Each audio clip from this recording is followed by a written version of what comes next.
I said, no, I can't move forward with this. And I remember crying when I hung up the phone. I'm like, did I just kill Mochi?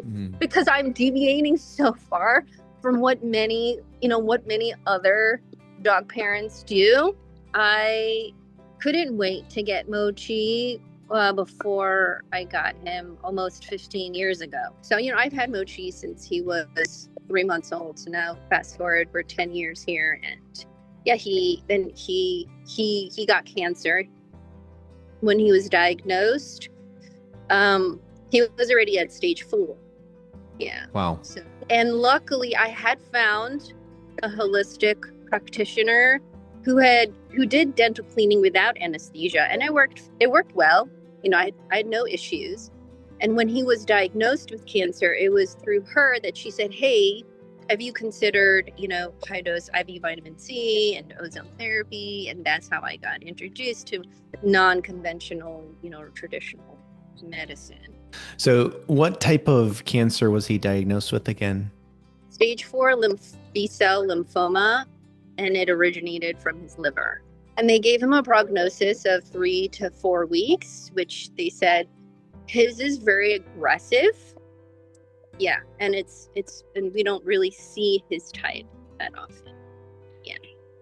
So they gave you a diagnosis of 3 to 4 weeks. And at that point, this was when? This was July 6th, 2022. Nope, 21, sorry. July 6th, 2020. Okay. So what did you do at that point when you heard, a few weeks? Yeah. At first, well, I cried my eyes out. I felt partly responsible. Yeah, we spent so how we discovered his cancer was because they had a lot of issues first finding what the diagnosis was.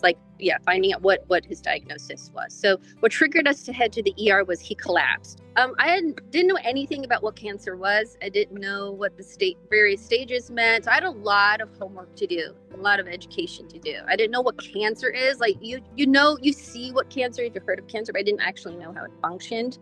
So it was a lot of research in hand. So his oncologist, and I agreed to it at the time, he was slated for 16 treatments of chemotherapy, the CHOP program, because he was so unstable and I hadn't done any research about anything yet when he was diagnosed, and his prognosis was only 3 to 4 weeks. We did do the first treatment of chemo.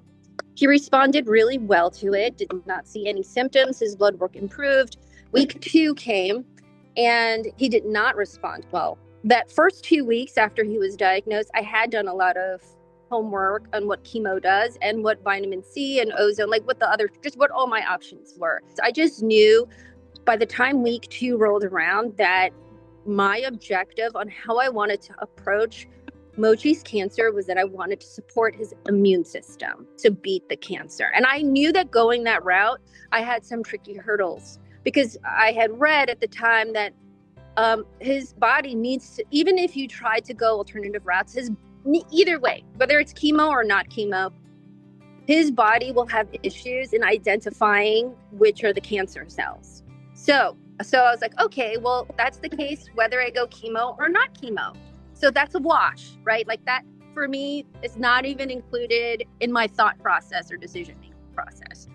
But what made a difference was what chemo does, I'm going to use like pretty powerful words here because this is how my brain interprets, is that it pummels your immune system, which is opposite of what I wanted to do. But what I read is high doses of vitamin C and ozone support the immune system if it can identify where the cancer cells are, like to kill it. I started ozone very early on. I mean, it's not from week 1. I definitely was doing ozone by the time week 3 rolled around. So here we are, we're in the hospital, week 2, I admitted him for his second chemo treatment. He didn't respond well. So now we're in week 3. I didn't like how week 2's chemo went. I remember I admitted him. I asked the doctors, please first disclose to me what his CBC count is before you administer his third chemo. his white blood cells, all of them, were below normal. They were below normal, right on the edge. They were below normal. And I remember asking the nurse, I said, well, what do you do in this case when they're below normal? And she said, we don't typically administer the chemo treatment. I said, okay, well, I'd like to consider not going through with week 3. She informed the doctor. The doctor was very concerned, and I love her. Like she doesn't. I don't remember her name, but she talked to me so professionally, with so much like love and care, and respected my decision. Told me her concerns if I didn't move forward with chemo 3. But I said to her, I said to her, he's below normal. Why should I still continue to move forward with chemo 3? And she said, because he's right on the edge. Right? It's not like he's so far below normal. And I said, well, why, if he was below normal, why typically, generally speaking, do you not administer the chemo? I wanted to understand why. And she said, because we would give him antibiotics. I said, how come? Because we'd be afraid that he would get an infection. And then that's when alarms in my brain went off. Oh, this is opposite of what I want to do, right? Mm-hmm. If I'm pummeling his immune system, he's prone to infection. This is in contrast to my goal of supporting his immune system. So I remember I cried so hard when I said, no, don't give him chemo 3, because I remember I was in the parking lot in my car. Mochi was inside the hospital. I mean, they're ready to administer, right? They're ready. The CBC test already came out. We're having discussions. And I said, no, I can't move forward with this. And I remember crying when I hung up the phone. I'm like, did I just kill Mochi? Mm-hmm. Because I'm deviating so far from what many other dog parents do. And we went straight to high dose IV vitamin C and ozone therapy. I'd already changed his diet. We continued with his Chinese herbal supplements. We basically triangulated 3 things. One was the research I did, testimony from other pet parents, and talking to doctors. That's what it is. And might I add, the 4th thing is also just using common sense. Mm-hmm. Using common sense. If you understand some of the fundamentals, what does your common sense also tell you? Mm-hmm. Yeah. You did something most people aren't willing to do, which is when you got emotional there about, you're saying, I'm not going to go the conventional route. Did I just kill my dog? And I think that's the fear, naturally, that everybody has when they decide to go down a less traveled path of integrative, holistic medicine, whatever medicine that's not generally accepted, and rejecting the traditional route. That's scary. What was the time frame? So we started in 2021 in the summer, and you did a few weeks of treatment, conventional, and then you started doing high vitamin C, ozone, herbs, and then changing diet things. And what was kind of like the timeline that progressed, and how did Mochi respond to those treatments, and how did you see improvements? How quickly? Yeah.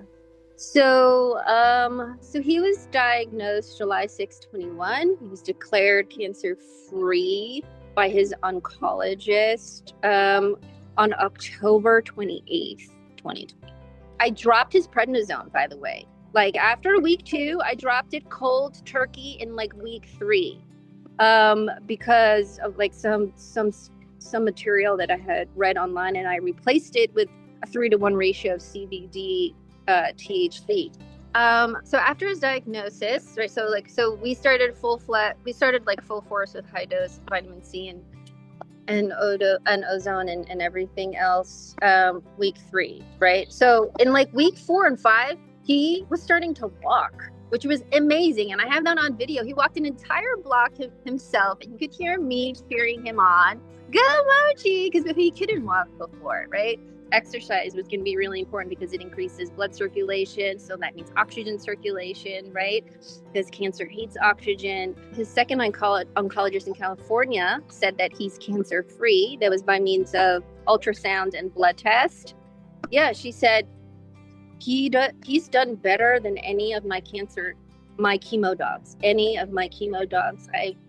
She said, I don't have an explanation for this. But in my mind, I had an explanation for it. Did you also use rectal insufflation at home. Did you do that or no? Tell us a little bit about that. So we did rectal insufflation at home because his cancer, when he was diagnosed, was that the cancer originated from his liver. Cancer thrives when it's not in an oxygen-rich environment. Mm-hmm. And so for me, rectal insufflation was very doable for me to do at home. I felt that, especially with your videos too, and also the research that I had done, it was something that I was able to do at home. Like I felt confident enough to do it at home.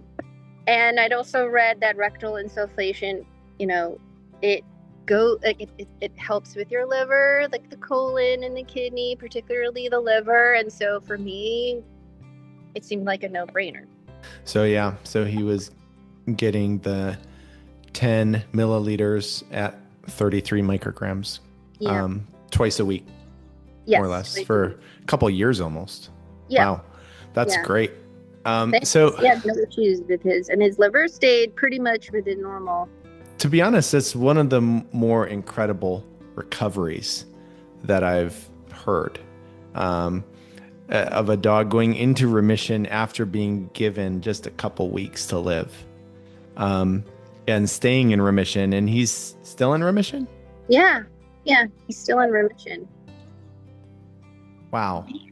That's incredible. Thanks. And actually, when we went to a follow-up, it might have been 6 to 12 months later, because I continued to do like ultrasound checkups and full blood work panels after he was declared cancer-free or in remission. And like, it was like a year, maybe a year and a half later, and his same oncologist was like, I pretty much consider him a normal aging dog at this point. So you've got 4-5 years more of life with Mochi. Yes. That you didn't expect at one point. He'll be 15 in March. It's coming up close. Yeah. And they said he's gone at 10 years old. 10 at the time. Yeah, he was 10 years old at the time. I like question everything we've ever been taught, like about anything in life, in any area of life. I'm very grateful. I'm very grateful for Mochi. Mochi has taught me so much, and yeah, he's changed my life.